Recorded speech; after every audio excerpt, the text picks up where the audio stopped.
This was what my in-laws' Wi-Fi was last month, and this is what it is this month. As you can see, it's about 100 times better. How did we get it that way? Thanks to a Starlink satellite, which I'm going to explain to you about in this video. It's going to be a pretty brief overview about what it is, how it was installed, and how it's performed. If you want to see more detailed instructions on installation or anything, please let me know down in the comment section below, and I can put out another video. If you like the video, please consider dropping a like and subscribing to the channel for more. So when you order the Starlink kit, you basically get the satellite in a box alongside the router. The router, I must say, is not the most powerful that I've seen. My Eero routers that I've got here at home are an awful lot better, but they do get the job done. They don't have the best range, for example, but they do work quite well. You can also pair a few up in a mesh system, which is what I've just set up, so that there's connectivity over in the office and in the house. Pretty decent. When you're trying to set it up, you put the satellite on a high vantage point. It's got to be facing the sky, with a clear view. You can't put it in the way of any obstacles, otherwise it's not going to work properly. It needs to be able to see the satellites in space to work.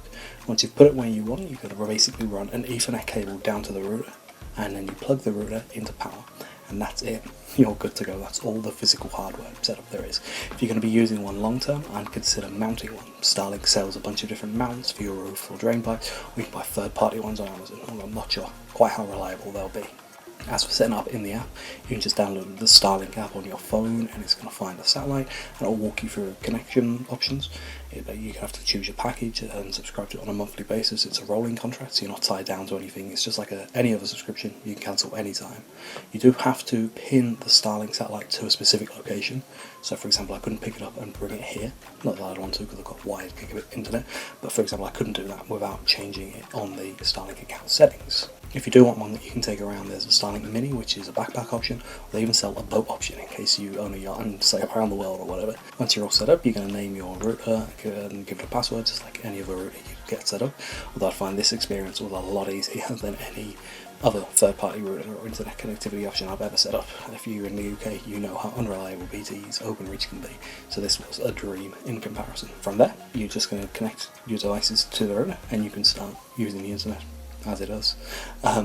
It's absolutely incredible. It's gone from 3 megabits per second to 300 to 350 megabits per second on an average basis, which is brilliant. Latency is quick, pings are quick, and they're pretty reliable uptime. You notice what I have noticed that based on my time zone and our location, best speeds are typically around peak hours, which I guess makes sense perhaps, where they're passing over orbit for higher traffic, or perhaps that's just a luck of the draw based on location and time zones.